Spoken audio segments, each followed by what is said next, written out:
Talk. I'm Kia. I'm Andrea. And I'm Cheré. You all, before we get started with our topic today, I wanted to just say, please join our family. Yes. I think you're going to love the things that we talk about. Hit the subscribe button and the bell so that you know when we put up great, new, interesting commentary, which is every Sunday. Join the family. Yes. Below, click below. All right. So, you all, today, I wanted to share with you all that I recently was on Facebook. I'm sorry, y'all, but I get a lot of my news from Facebook. And so, I was on Facebook, and a topic was on there about light skin privilege. And at first, I was like, well, what is light skin privilege? I was slightly offended because I don't know what it was talking about, but I said, let me read this, let me dig a little deeper, and then I found all of these articles, a whole bunch they got to say about light skin privilege. One that I want to talk about today was by Media Diversified, and it's an article called We Need to Talk About Light Skin Privilege by Crystal Tracy. They gave an actual definition for it by Edward Adumalu. Light skin privilege or colorism or shadism is an intra-racial complexion-based hierarchy that often affords societal, cultural, economic privileges and favoritism towards lighter skinned people and discrimination against those with darker complexions. Some academies have even proposed that this may influence a person's life chances as much as race itself. And I was just amazed by this definition, and I had to think about it and to say, that very well may be so. In fact, it is a lot to that. We can see that in various industries, and I think that this is a hot topic now. It's been on other places. People are talking about it. Yes, I heard about it on the D.L. Hughley show last week. One of their topics was something like, how does your skin tone affect you at work? You know, and there was a lot of discussion, back and forth, and someone said, well, it's doing well for me, or someone said to someone else on the show, it's doing well for you because you got a date with a girl because of your lighter skin tone. We saw that on when we talked about Happily Ever After a couple of weeks ago, and on that show, when the lead character cut her hair, and her boss said to her, you said you want to get your head together, well, when you come back, have your old look back, have that hair back, have everything back. And that was in the workplace. So I thought that was very interesting in telling about even how we feel as though how we should look per se in certain industries. Absolutely. And then I began to think about my own experience, particularly with Kia and I as sisters. And I thought about just different things that happened as we were growing up. And even in high school, I'm 2 years older. So I remember Kia starting Milford, our high school. And she was coming in as a new 9th grader. I'm an 11th grader. And I remember one of the loudmouth girls in my class saying, oh, here comes fresh meat, 9th grader, we going to get with her. We going to, kind of make it rough on her. And I spoke up and said, wait a minute, that's my sister. And she said, what? And looked at Kia and said, well, what happened to you? You never told me that. And she, let on and how pretty Kia was, and how fair she was, and how dark I was, and how could we be sisters. And that became another discussion. But that was one thing I had never told Kia, but something that we grew up with. And then there's the occasional riding in the car, and a guy would stop me, as a young person, and say, God, you're gorgeous for a dark-skinned girl. Oh, I've had that. Yeah. And how many times do we hear that? And then I thought about a mutual love interest that we had when we were teenagers. Don't do that to me. Don't do that to me. Now you're going to hit me in the gut. Don't you do that to me and bring this up. I had to bring this up, people, friends, because you are our friends, and we're going to share. We're going to be real. We don't talk about this. Wait, you do notice I'm like this. Bring it up.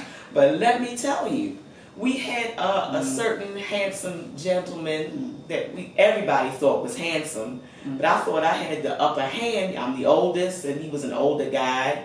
Oh, he entertained me, allowed me to bring him cakes, and at the community center when we would get together, muffins and talk, cupcakes, and we would chit-chat and everything. I turned my back for 5 seconds. I'm sorry. And went away to college, came back, and those two were together. I'm sorry. And I asked It's a her, true story. how in the It's a world? very true story. You We don't knew discuss I it. liked him. And he wouldn't, I mean, he allowed me to do things for him and act like he was interested. But again, when I turned around, he was with her. And what did he? For a very long time, it was a terrible bone of contention for us because, you know, we get along about all things, and this was a terrible thing. But let me tell you, that same individual ended up saying to me one day that I am the darkest person he has ever dated. And let me let you know that he is darker than chocolate, okay? And I said to him, are you serious? Your mother is darker than chocolate. So what does that say about your mother and your love for her? What does that say about whatever? I'm highly offended that you would even say it to him. Matter of fact, it's ridiculous. But these are some of the things that people think about in their minds, and they are not even ashamed to say them. It's really. I didn't stay with him long, America. Into the world. I did not. Thank God. You know, Long but enough. it says what society and what we've created Right. as people of color Yes. for ourselves. And, you know, and I'm going to let you guys, because this is deep. I did not know. I'm very concerned about she went away to college. Don't do that to me. Very And, you know, concerned. it is. Don't you know how you have those issues, and you just agree not to talk about them? This is for all these years that we've treated it as one of those things. I'm sorry, Shirley. I know, Thank you, that's and fine. in our family, it's so interesting that some of the things that she brought up today that I didn't even know, because I didn't know that I experienced certain privileges that now I do see that I did receive. But in our family circle, in our unit, we were always taught that we were equal. We were the same. We were both beautiful. In fact, most of my family is dark skinned. I'm like, you know, the only one. And I have to tell this one joke. When we were little, it was just us cousins, and we were about, 7, 8, 9. There was a little boy there about 6, and he said, we're sitting there. He said, "You're from Africa. You're from Africa. You're from Africa." He pointed to me. He said, "And you're from America." And I said, "Why are you saying that to me?" Oh, I cried. I wept because I didn't want to be from America. I want to be with them from Africa. Okay, so it's those kind of little things that. In our family, we would do little fun things like that. But to go out into the world, when you go out into the world, and there were little times when people would say, "Oh, you're so adorable, you're so cute," and I say anything to my sister. And I knew that those things, as I grew up, when you're little, you don't know it's wrong. When you grow up, you know that it is wrong. And for you to have held that for all of those years and never treat me badly, never treat me any differently. You only always shadowed me, and even been my biggest cheerleader forever and ever. They're like best You know, friends. They are so my close. You know what? And even a family friend who we haven't seen for years, I saw her at a funeral, and she said, "Did you sing at the funeral?" It was something that we were talking about, Kia. And she said, "I sang feel so recently. sadly for you because you've lived in her shadow all these years. And I know how it must feel because I'm of the same skin complexion." And I shared with her, I have never had that reality. Mm-hmm. I have never lived in her shadow. I am the oldest. Mm-hmm. I wear my beauty. I understand who I am. I understand who she is. But it helped me see what other people are wearing in the world, and we just wanted to bring this topic. And what they try to put on other people. Absolutely. What if That's you the were at other a state thing. where you That's heard the what she other said thing. and bore that? You know what I mean? Yeah. There That's are the people who don't watch what they say or what they do, and people feel that and they carry that around with them. But I think we talked about it when we talked about Happily Ever After, and we talked specifically about this whole dynamic of light skin, dark skin, and obviously I'm the only girl for my parents, and I have a brother, and then but I've got all these first cousins. All of us had the same length of hair, it was long, but everybody was fair, and I wasn't. And I need to stop saying fair, because that means there's some thought that fair means not equal. Right. And so lighter. And but my parents were big into making sure that I was confident, and so so it's interesting that, and so I'm so grateful that your parents made sure that Always. they're the same. And I shared with you how I was very small singing the song "Say It Loud, I'm Black and I'm Proud." Yes. And but I'm convinced that helped shape me, and I was confident. So I'm not unclear that those things exist. Yes. But I was confident. So. Yes. Yes, and you had that wonderful article you wanted to share Oh, with the so young. yes, so it's interesting. This came out in April, and I know that there are many things out now, and it was a special issue, National Geographic, and it was about black and white, and they're these twins with the same parents, like you two, same parents. The mom is white and the father is black, but they look distinctly different. And then how they are treated, and how they're looked at. Really and so it's an interesting, and I think the more we talk about it, I think it will help people become more aware. Yeah. Because what if you had not said to that woman, no, I've never been in her shadow. What if you had not set the record straight? Yeah, that's right. That yet again passed on to another generation of people. And I think we've got to figure out how to stop that, walk in our truth. That's right. And be comfortable with who we are and how we were created. And we think that, years ago when they had, we all hear about the brown paper bag test, and how if you were darker than the brown paper bag, you weren't allowed in certain groups. And the brown paper bag is on display at the African American Heritage Museum. That's right. That's Nice. right. Good. That's right. It's part of our history, That's our right. journey. And in reading these articles, they took us all the way back to slavery, about how the lighter skinned slaves were in the house and darker skinned slaves were outside in the field. And so we have got to get to a place where we just really look at this and stop it. And it's us now, ourselves, perpetuating these things. And so the article went on to talk about something that is really like growing that I didn't know about, which is skin bleaching. And that because people in different places, particularly in different parts of the world, and I understand it's growing here in the States, but bleaching their skin to become lighter. And so we're going to link this YouTube video that I saw that was a documentary on it about the growing skin bleaching in Jamaica, particularly, where I learned a lot.